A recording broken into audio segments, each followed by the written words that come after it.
Good morning, traders. Richard here doing a quick Ichimoku cloud chart market review of the SP500 Index E-mini futures contract. Where are we now from a really big picture perspective on the weekly cloud? Right there, right at the top, on its way to test for cloud chart support at the zone.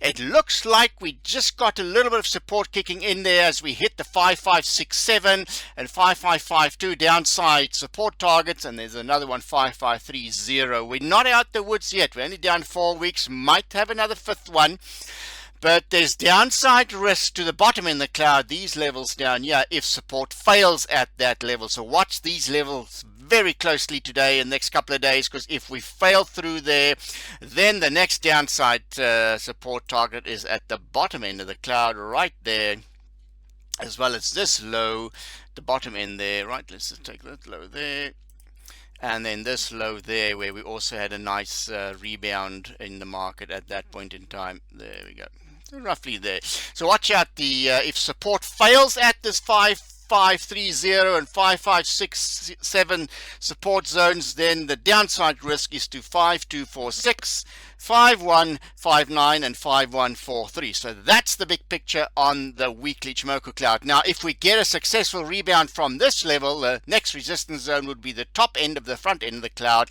as well as where the standard line and the turning line is going to flatten out at that point in time. So watch out for those levels, but we really need to see a bit of a relief rally rebound, but we're not out the woods yet. We can still see further downside if support fails at that zone. We could easily get something like this where we go through the bottom in the cloud. Then we have a massive bear market on a weekly from Ichimoku cloud chart perspective. And look at this, we might have something similar to this in view of how big the negative impact is of tariffs on the market. So keep an eye on the March that quarter there, that downside there, where we slice right through the bottom in the cloud, only to rebound from a previous cloud chart support zone there. So that's the downside risk. We can still hit the bottom end of the cloud of the weekly Ichimoku cloud, so keep an eye on that for support to come back in here.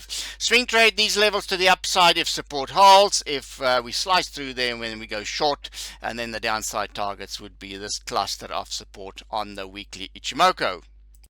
Where are we on the daily Ichimoku? Right here at the bottom end of the cloud chart support zones here, between 5573 and 5548, as well as the 377 exponential moving average is also now coming into test support at 5560.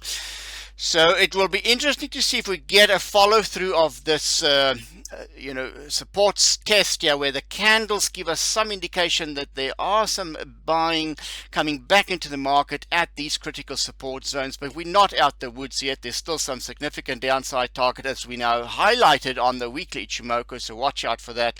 If we slice through this significant downside, significant support, there is further downside in the market.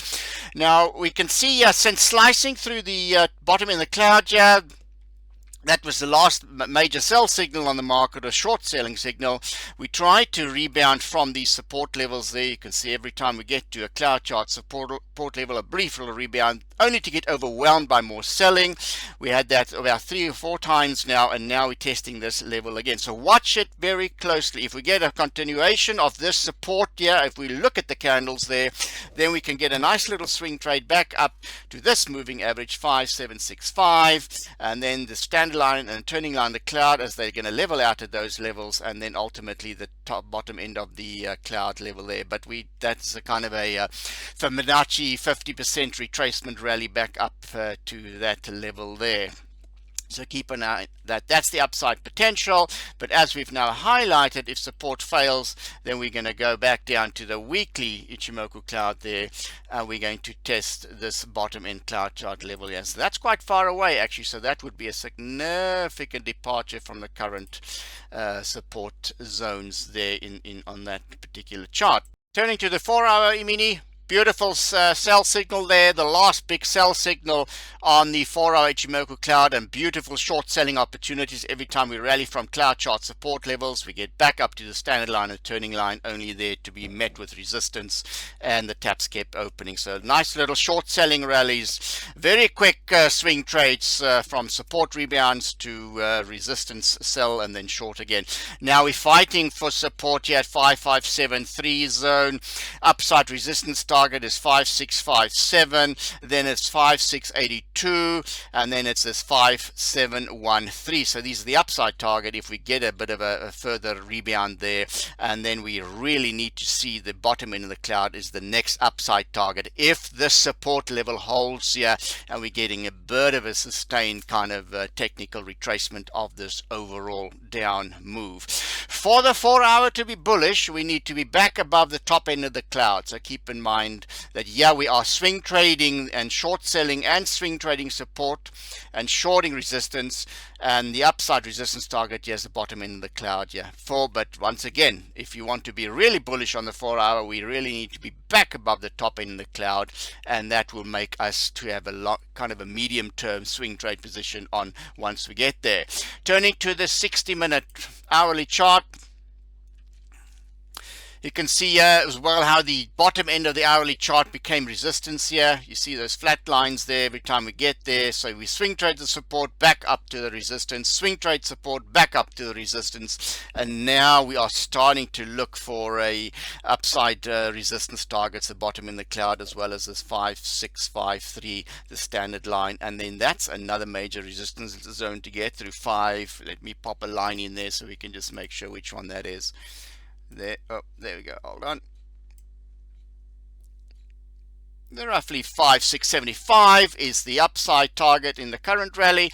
For the hourly to be bullish, we need to be back above the top end of the cloud, and then only will we be ready to take more aggressive positions for a kind of a recovery relief rally, so to speak. Real tongue twister there, isn't it? A recovery rally to the upside. So then we'll be bullish on the 60-minute. But so far we are swing trading, overall bearish trend on the hourly, overall bearish trend on the 4-hour. And the daily as well has got some significant work to do at this support zone. So we'll be critical to see if we slice through this resistance support here, and then we're going to hit the downside of the weekly. So there is still some significant downside risk in the overall market from a cloud chart trading perspective. Until next time, thanks for watching and happy cloud chart trading. Bye for now.